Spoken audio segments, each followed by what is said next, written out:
Hola i benvinguts a un altre vídeo de llibres de l'Illa de Gont. Jo soc Roser i així parlem de literatura de fantasia i ciència-ficció.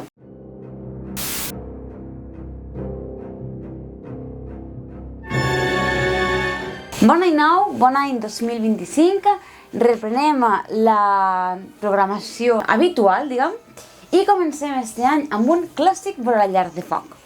Venim a parlar ni més ni menys que d'Un món feliç d'Aldous Huxley. Com que no hem parlat encara de l'autor, és el primer que farem. Aldous Huxley va néixer a Anglaterra l'any 1894 i va morir a Los Angeles l'any 1963. Ell va estudiar literatura anglesa al Balliol College d'Oxford i provenia d'una família d'intel·lectuals. Entre les seues obres tenim novel·les, assajos, poesia, relats, llibres de viatges i fins i tot històries per a pel·lícules i guions. A més, es va interessar molt per temes espirituals com ara la parapsicologia, la filosofia mística i les drogues també. Tot això, de fet, ho podrem veure, sobretot el tema de les drogues, a Un món feliç. Va ser nominat al Nobel 9 vegades. A més, va ser escollit Companion of Literature per la Royal Society of Literature l'any 1962. Va acabar d'escriure la seva primera novel·la quan tenia 17 anys, tot i que no es va publicar. La primera novel·la que sí que es va publicar va ser en 1921, que és Chrome Yellow,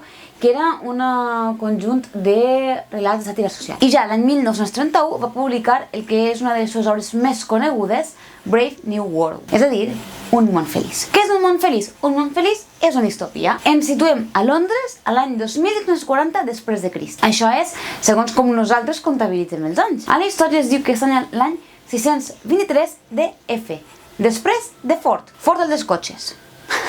Ens trobem en una societat on els humans naixen dins d'úters artificials i on cadascú és creat amb unes condicions físiques i mentals concretes. És a dir, una societat on els humans són produïts en sèrie, com els cotxes. I per què els humans són creats amb unes característiques físiques i socials concretes?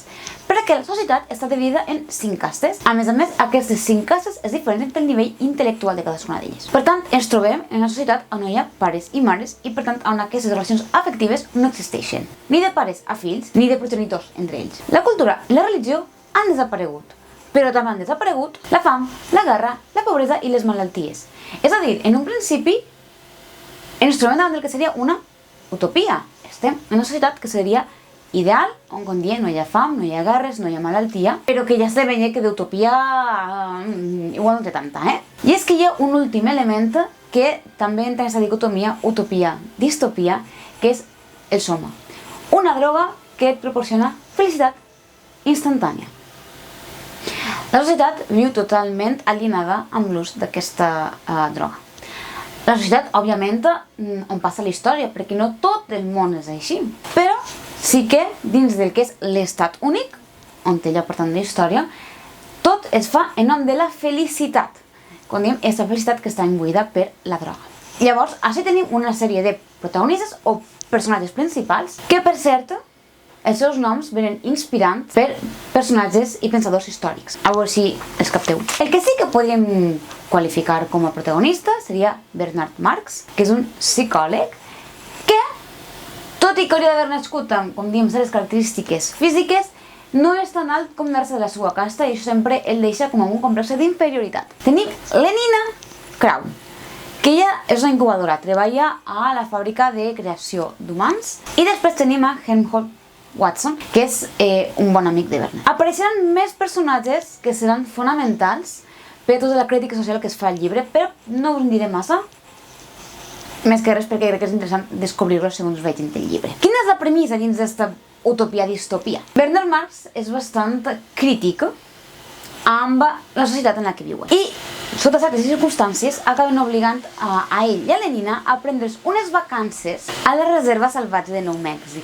En la reserva salvatge viuen gent com es vivia abans d'aquesta societat, com diem, amb incubadores, amb el soma i amb aquestes 5 cases socials, on s'ha eliminat, com diem, la cultura, les relacions afectives, etc. I allà és on es desencadena realment l'acció de la història, perquè és quan entrem en contacte amb gent d'aquesta societat, dues persones bastant contraposades en quant a els seus sentiments respecte a la societat i els seus objectius que tenen, amb aquesta gent com de reserva natural que acaben entrant a aquest món que coneguem i per tant xoquen xoquen les dues visions i veiem d'una banda la visió de l'estrany que ve de l'estat únic amb la felicitat garantitzada, etc., aquell estat salvatge, i el salvatge que va a aquella utopia, el món és feliç, on hi ha pau, on hi ha malalties, etc. I per tant veiem uns xocs culturals molt forts que també ens ajuda, per tant, a seguir a la crítica social que estava fent l'autor en aquell moment. He de dir que no acabo de recordar el final i buscant informació per al vídeo em va sobtar perquè era bastant dur, però és que al cap i a la fi estem parlant d'una societat que, vista en perspectiva, és molt dura. Se suposa que és una societat feliç, però és una felicitat artificial únicament aconseguida a través d'una droga. És una societat on realment no hi ha llibertats. Una societat on els éssers humans es creen com si foren un bé de consum, de forma mecanitzada, en massa. Però tot això ho fem en nom de la felicitat.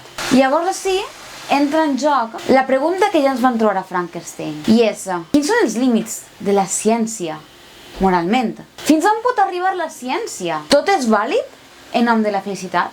I després, clar, ens cal preguntar-nos, però què vol dir felicitat? Quina felicitat? Voldríem aquella felicitat que ens planteja aquella societat? Jo trobo que és una novel·la molt interessant. Crec que poca gent se l'ha llegida, o almenys en el segle que hem mogut dins del que són els grans clàssics, poca gent se l'ha llegida o no se'n parla molt.